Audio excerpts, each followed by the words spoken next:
बजाता है तो बंदर अपने आप नाचने लगता है। वो ये मदारी है, ये डमरू को बजाता है और पूरा बहुसंख्यक समाज जो है हिंदू बन जाता है। 5 किलो अनाज आपका नहीं चाहिए, तेल नहीं चाहिए, साबुन नहीं चाहिए, आपका नमक नहीं चाहिए, हमें शिक्षा चाहिए। इस देश में मार्शलों के साथ ये बीजेपी सरकार घिनौना कुकृत्य कर रही है।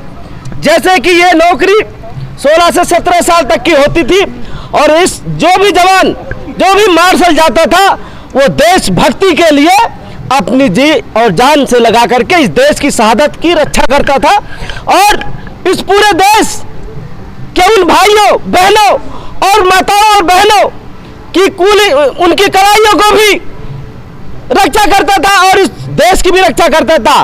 उसके साथ साथ मैं कहना चाहूंगा, जिस तरीके से ये सरकार 4 साल का अग्निपथ योजना ला करके उन मार्शलों के साथ एक तरीके से छल किया जा रहा है। कह रहे छल किया जा रहा है, लेकिन ये तो अच्छी बात है ना कि 4 साल बाद और नए युवाओं को रोजगार का मौका मिलेगा।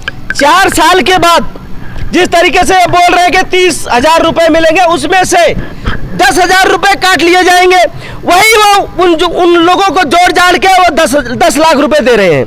और मैं कहना चाहता हूं कि 4 साल के बाद आज की डेट में आप बता दो कौन सा रोजगार आप 10 लाख में करना चाहोगे, कौन सा रोजगार हो जाएगा? उसके बाद क्या होगा?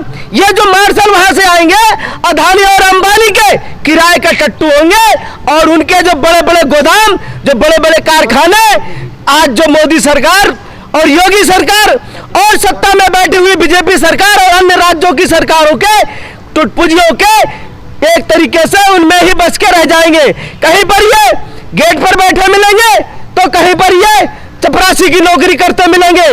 तो ये नौजवानों के साथ बहुत बड़ा धोखा है। मैं चाहूंगा अखिल भारतीय यदुवंशी महासभा निरंतर इस मांग को आगे लेकर के जाएगी और इस भाजपा के नेताओं ने कहा तो है कि उनको गार्ड की नौकरी मिलेगी।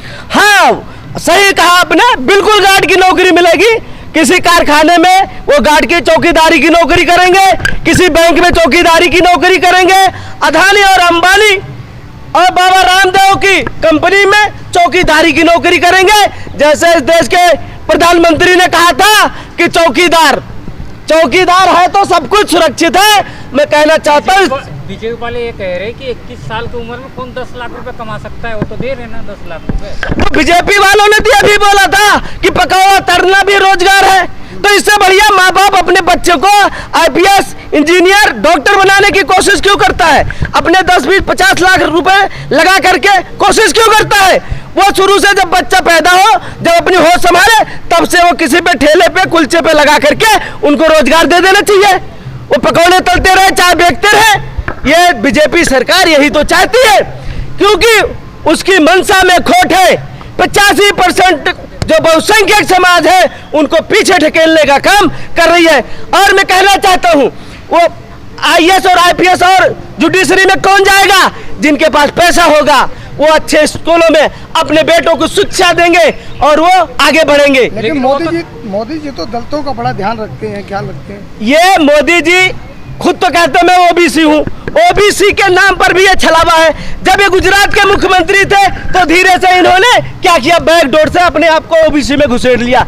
आज आप देख रहे होंगे सबसे ज्यादा अगर इनकाउंटर, फर्जी मुकदमे, अत्याचार, बहनों के साथ छेड़छाड़, बलात्कार, निर्मम हत्याएं अगर हो रही है तो सबसे ज्यादा OBC समाज, बहुसंख्यक समाज के साथ हो रही है। आपने देखा नहीं मोदी जी ने पैर भी धो रहे थे दलितों का?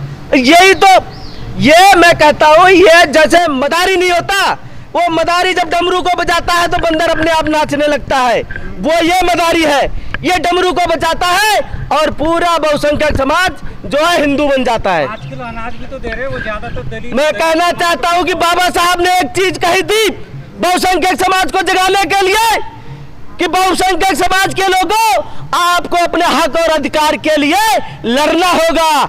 लड़ने के बाद उसने कहा था कि आपको पढ़ना होगा, अगर आप पढ़े नहीं तो आपकी हार सुनिश्चित है।